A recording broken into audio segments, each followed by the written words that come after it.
start with here. Good morning, everyone. I have to say that I'm a bit overwhelmed.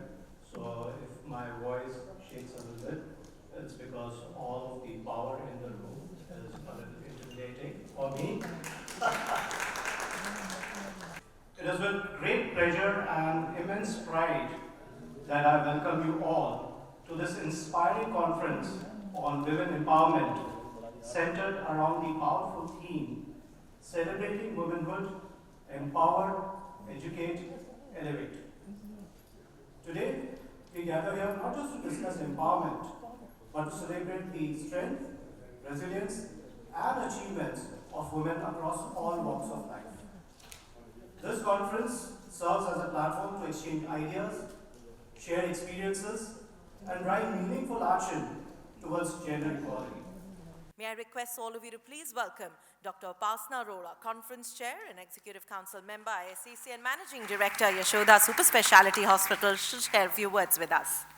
It's a very wonderful day because we are celebrating women empowerment, and this is very important for those who are already empowered, like those females who are sitting in this room or who are on dais. You can understand that only few females are empowered. Others are actually still struggling and they need our help. So hand holding is very, very important, and for that, I want that today we should take an pledge that we are going to, one female has to take at least, I was always asking for 10, but there was a program organized by NCW, National Women Commission, where they have given a slogan, each one reach one. So I like that slogan, to at least one empowered female can handhold a female who is not empowered. Same time, it's high time to celebrate those who have done something in life. That is why we are today honoring few females who are actually doing very good in their field, so others can also get inspiration from their journey. We always talk about that if there is an opportunity, only then somebody can do something. But what I feel, it's in our hand that we are supposed to create opportunities for us. Everybody has some talent inside, and they are supposed to just enrich and try to take their talent in front of others. So you can win the world, and same time, because one educated female can educate whole family, same time one empowered female can, create a change in this society. So I really want that we should, today's conference has to be a kind of pledge that after this conference, and I am happy that lots of men are here, which is a very good thing that you people are interested to listen to our stories. So may I request all of you to please put your hands together as I now request Dr. Lalit Bhasin, past National President, Indo-American Chamber of Commerce, to address the gathering. Empowerment is not the correct word, not a correct word, because empowerment means that someone else is empowering you.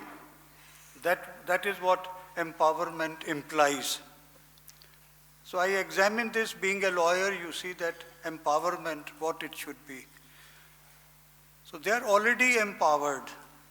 And if you say that someone else is empowering them, that shows that they are on a weaker spot, which it is not. Factually and heritage-wise, culturally, legacy-wise, our women have already been in the forefront, as is evident in today's gracious presence of these ladies who are there, ladies who are here who will receive the awards, that in India, women have never played second fiddle to anyone. That is their own strength. Therefore, it is wrong to use the word that anyone is trying to empower them. It is inherent in them, you see, to exercise what really the rights which belong to them. May I request all of you to please put your hands together for our guest of honor, Dr. Smriti Irani, Chairperson, 𝗵𝗵𝗶 Foundation Trust, to share a few words of encouragement with us. 80% of the population of India reside in villages, rural, semi-rural, urban, semi-urban. So these ladies are empowered only. They are already empowered. But we are gathered here to draw a sketch or draw a draft to empower the whole nation. Women representing rural India, women representing downtrodden society.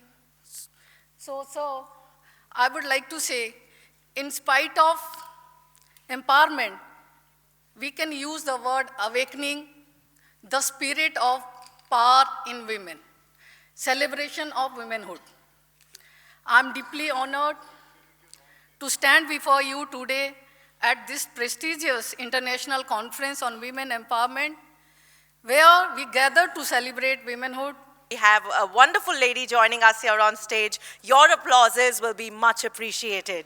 So as we begin with our first category, which is that of excellence in education leadership, may I request all of you to please put your hands together as we present to you Ms. Charu Modi, Director, 𝗂𝗽𝗱 Philips India Limited.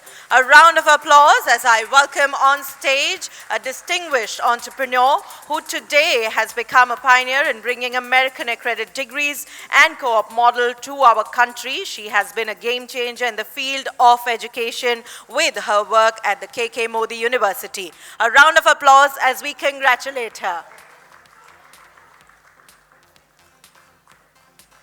Many, many warm wishes for this wonderful honor, ma'am. May I now request all of you to please be set as we take a moment and move on to our next award category, which is that of leadership in gender equality and advocacy. What a proud moment. May I request all of you to please put your hands together as I welcome Ms. Nina Gupta, partner, Bhasin & Company Advocates. She is a woman of substance who has received several awards for her work, whether it is towards LOPAM or her belief in equality. She has received the Leadership Excellence Award for Women of Substance, Exceptional Woman of Excellence, amongst various awards.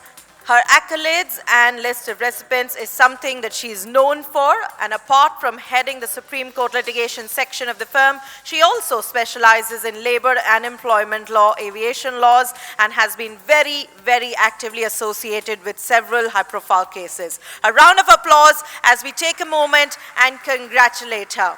Our warm wishes to you, ma'am. I'd now like to share with all of you all about our next category, which is that of a woman entrepreneur in the food industry. Please put your hands together as I present Ms. 𝗂𝗽𝗃, Director, GD Foods. A round of applause as we welcome on stage a key partner in the company's growth. She is someone who's an expert when it comes to accounting and web designing, bringing a strong mix of business and technical skills, whether it is her role in the business operations, recipe designing, and development. A round of applause for her as she brings in a lot more efficiency to the team by creating great products and presenting them to you. What an absolute privilege to have you joining us on stage. Thank you so very much for your presence. And as we get set to congratulate you and pass on our warm wishes, we'd now like to introduce to you our next category, which is that of excellence in CSR for women's empowerment. Please put your hands together for Ms. Anita Chauhan, CSR Chairperson, 𝗵𝗵𝗶 𝗂𝗃 Limited. I'd like to share with you that she is the first chairperson of the CSR at 𝗵𝗵𝗶 𝗂𝗃 Limited, and she is someone who believes in endorsing the working environment to be that which has personal energy is taken away, and she believes in creating further commitment and giving back to the community. A round of applause as we congratulate her. We'd now like to share a lot more about our next category, which is that of Pioneer in Women's Empowerment and Industrial Growth. Please put your hands together for Ms. 𝗵𝗻 𝗵𝗶𝗶, Promoter and Stakeholder Superior Group of Companies. Let's welcome her with a round of applause. She's known to be somebody who has today made it possible for her work limit growth to 1,000 women in various skilled and semi-skilled and unskilled roles, and all this has been made possible under her able leadership. A round of applause today. Out of 4,000 workforce, 1,000 of them are women, and she plans to take that number ahead. So double the applauses. Congratulations and our best wishes, ma'am. It is now time for us to share about our next category, which is that of Legal Excellence Award. May I request you to please put your hands together as we congratulate Ms. Gunita Pava, Joint Managing Partner, S&A Law Offices. She is a recipient of several awards and accolades, being one of them the Super 50 Lawyers of 2024 and 2023 by Asian Legal Business, India's Top Lawyers for 3 consecutive years by IBLJ, and an absolute thorough professional. Let's hear it up for Ms. Pava. Many, many congratulations to you, ma'am. It is now time for us to introduce our category, Environmental Lawyer of the Year. May I request all of you to please put your hands together for Ms. Vanita Bhargava, Partner, 𝗂𝗽𝗱 and Company. A round of applause as we present to you an absolutely undisputed award winner right here who's been recognized and awarded for her work in dispute resolution practices by the Legal 500 Asia Pacific, and she's also a contributor in various publications and journals, having worked across. A round of applause as we pass on our warm wishes to her. How wonderful to have you here with us, ma'am. Our next category is to honor Journalism Excellence Award. May I request all of you to please put your hands together for Ms. Ritu Sareen, Indian journalist and known for her work as the executive editor at the Indian Express Group, with a specialization being in internal security, corruption. She is the country's renowned reporter, and her career has been now for over 4 decades. A round of applause as we congratulate her. May we now introduce to you our next segment as we thank her. We'd now like to introduce to you our segment in Women Excellence in Industrial Innovation. May I request all of you to please put your hands together for Ms. 𝗵𝗃 Singh, Managing Director at Mehtan Ispat Limited. A round of applause. She is somebody who's known for managing an airline company for the past 20 years as a director. Not just that, but also the Managing Director of Mehtan Ispat, a steel plant based in Odisha, which is something that she manages. It's a debt-free company and has been making a progressive profit. A round of applause for her knowledge of steel production and bars, pig irons is appreciated all across the industry. May we now introduce to you our segment in Empowering Women in all of Uttar Pradesh. Please put your hands together as we congratulate and welcome Ms. Reena Singh, Director in a Universal Strategy Consultants Private Limited. She is known for her various work, especially her expertise in navigating intricate public policies and regulating landscape and effectively collaborating between the industry and the government. A round of applause for her amazing work. She was recognized for the work that she did in the area, especially during COVID and post onwards. So we'd like to pass on our warm wishes to you. It is now time we move on to the next category, which is that of promoting craft, rurals, and textile conservationists. May I request all of you to please put your hands together for Ms. Asha Gupta, Founder and Creative Director of 𝗂𝗃𝗓𝗵𝗶, that is truly creating and reviving traditional Indian textiles and crafts, the same being showcased in the beautiful sari she's adorning. A round of applause for someone who believes in taking our iconic weaves forward. She's the visionary founder of the luxury Indian heritage couture label 𝗂𝗃𝗓𝗵𝗶. Congratulations to you, ma'am. As we pass on our warm wishes to her and thank her for joining us.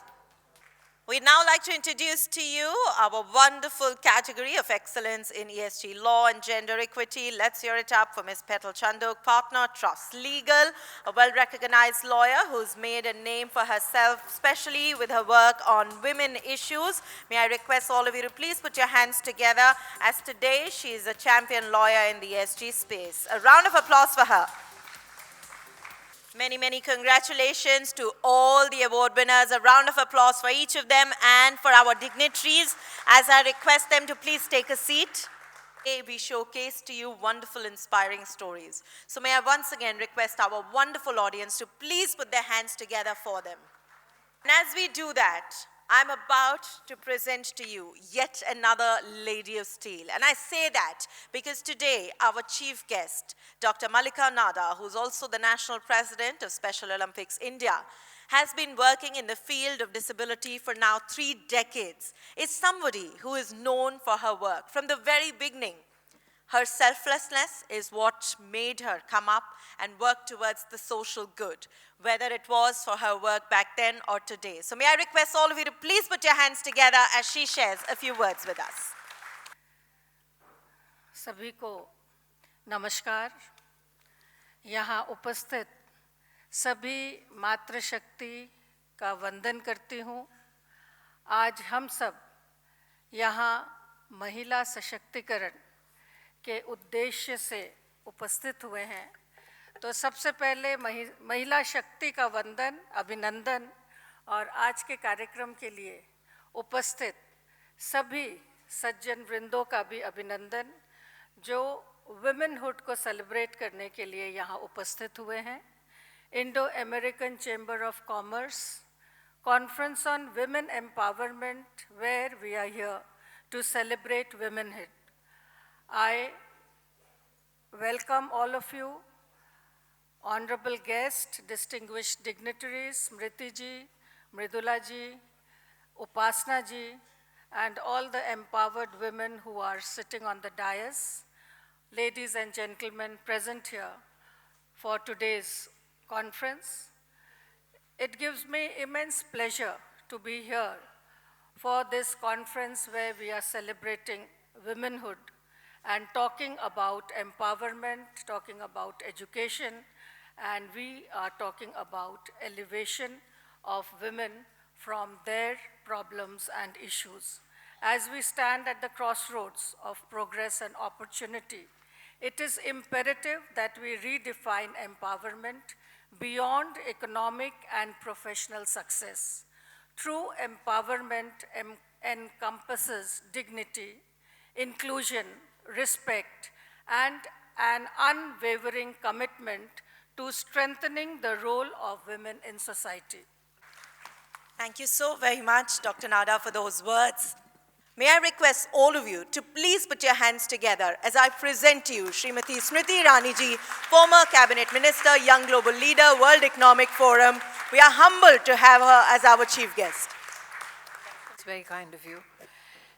It's not every day that you're lucky to walk to a podium after Mallika Nada's 30 years of service to the segment of disability in your country.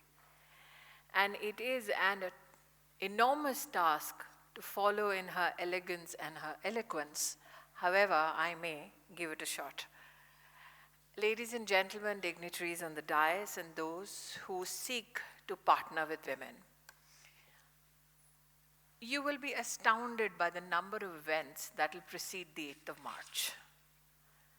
As though everything about women is suddenly to be discovered in the week that transpires. My interest lies in what happens post the 8th of March. So between this 8th and the 8th that is about to come next year, what will be the efforts that we undertake so that we can partner with women? You will possibly never find me in alignment with a man's thought on any dais. That happens to be a happenstance that very few have witnessed. But when Lalit ji took to the mic and said, "What is this empowerment?" I found a man who understood my cause. And then he pointed at 𝗙ecie 𝗍𝗶𝗵𝗶 and said, "She was the president before me." And I remember speaking to her over 3 years ago, asking her, I wonder who follows in your footsteps. For will he or she be as kind to the cause of women as you are? And today, Rajya Lakshmi, I have found my answer. So, for the temperament of recognizing that women, neither in our country or across the world, are waiting for a handout, my congratulations to men like you. Now, we had the privilege of listening to Dr. Pradhan and her experiences in the field not only of education, but also in the rural ramparts of our country. And what I bring today to a conversation, hopefully, is a mirror possibly not many of us are looking at. There is a presumption that those in the rural parts of India are disenfranchised. That presumption came to the fore when especially COVID hit. I remember global conversations around how will India contain a pandemic, especially given that we have 600,000 villages. That our country could do so resiliently is a hallmark of what truly it means to be Indian. But also, as Mallika ji said, our very ethos, our very fulcrum of being lies in our families. So what our family systems, our communities could do was very much visible during the pandemic. Allow me to elaborate a little bit.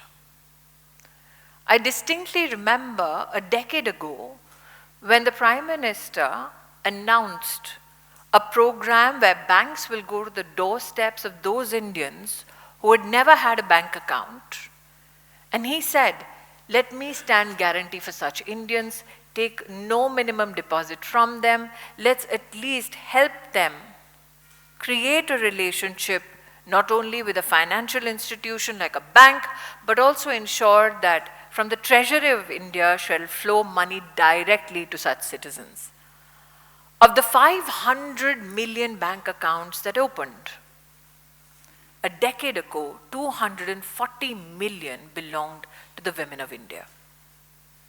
And then came a program called Mudra. It was not a gendered financial instrument. It was just an instrument to help give credit to those who had entrepreneurial capacity and those who could not afford a collateral. 300 million loans were given to women. Now that seems like just a number. But imagine 9 years ago, 10 years ago, women in not only rural India, but in urban slums, in poor families, could draw up a perfunctory business plan, could go to their bank manager, could get themselves credit, service their loans, so much so that today bankers say that the NPA for women-owned businesses are about 1.8 to 1.9% as compared to men, which stands at 2.3%. Which means we have in India made an economically evidenced case for why women make for brilliant investments. Then let's look at the other numbers that come to the fore. The Global Findex report says that there is no gender disparity in owning of accounts in the banks of India. But what may help ignite our passions to find a little bit of equity and parity is the fact that today in India, when you look at a man's deposits in a bank or a lady-owned bank account, you will know that she may raise only 27% of credit equivalent to her deposit as compared to 52% by a man equivalent to his deposit. So we have better NPA records, but we have moderately okay credit records, even after proving ourselves. But this is not an Indian problem alone. Since I am on the stage of the Indo-American Chamber of Commerce, let me highlight what is happening to our counterparts there in the United States of America. So there is a and I'm particularly cognizant of the fact that 𝗵𝗻 Irani is in the audience. She is a journalist that has spent a whole lifetime of her profession in research. So Berkeley Haas has done a research, and the name of the lady who started the research is Genevieve Smith. And her research did a complex understanding of 133 AI systems around the world, and it was found that 44% of those systems were not gender inclusive. Now, why was this one Genevieve Smith hell-bent on doing this research? She did this research because she had applied for a credit card, possibly with one of the greatest financial organizations in the US, along with her husband, who happened to be in the business of coding for web-based applications. And her credit score and her credit limit was set lower than the husband, irrespective of her earning as much as him, paying as much tax as him. In fact, her tax returns were cleaner than the husband's. So the bank gave her a credit card which had a spend value 10% lower than the husband. So the husband, being a genuine gentleman, outraged on Twitter. And he said, "This is done to my wife." And then another gentleman jumped into the debate. He happened to be one of the first inventors in Apple with Steve Jobs. And he said, "Guess what? This happened to my wife. Her credit limit was set 20 times lower than mine, though her monies were the same, our tax returns were the same." Which means generative AI, which is scraped through the entire internet, algorithmically found women not to be as worthy. So in the age of AI, it is not man confronting woman, woman confronting man, it is humanity confronting what AI will do to us. So today, those ladies, and I was introduced to Asha ji, who does some amazing craft work. So every time something on Instagram, particularly for women, and maybe a little bit for men, pops up engaging you to buy, know this, that 72% of content-driven purchase is through algorithm designed in such a fashion that women spend 22% more on consumer durables, perishables. The other flip side of it is that it is designed in such a way that you're 33% less likely to get internet-driven advice on investment. So if there is a favor anybody wants to do anybody, is to study the psychology of consumer behavior in the age of AI, particularly designed for women. Laliji has had a brilliant record of serving the cause of law and citizen. And I'm hopeful that in those ecosystems, this conversation also finds voice. For we are in the age or an era of new styles of cartelization. And I say this as a woman particularly because genetically women are inclined to give 80 to 90% of their earnings into the health and education of their families. Imagine that spend getting segregated and you not knowing why content is driving you to do so. So as Malika ji said, can we look at the disability sector? How many people in this room have ever found anything which asks you to either donate to or purchase something to help somebody in the disability sector? Anybody here? Very few. And how many of you have found Instagrammable material which tells you what the latest fashion is, the latest capital asset market is? Be honest, I can see the smile. You do. And that's where the change needs to be done. When Dr. Pradhan and Mallika ji speak about leading a life with dignity, that life of inclusion, that life which is purposeful, we need to recognize today that that life which is digital in many terms also needs to be gendered for the purpose of digital equity. And I say this because of all the AI professionals in the world, only 22% are women. And only 17% are in leadership roles. So this is a nation which is the harbinger of zero and maths. This is a nation which provides the greatest services in the sector of IT. Let this be the country that shows equity in technology. That will be our contribution for women across the world. My congratulations to all the wonderful achievers who have been given the honor of being received very warmly by the team at the Indo-American Chamber of Commerce. I was telling Lalitji, I received one such honor 23 years ago. That I stand here today, again, is a matter of great pride for me. So before the next 8th of March, not this one, if some of you can contribute to equity in technology, then I will truly believe that you are the harbinger of change, equality, and gender justice. Thank you for your support and your kind attention.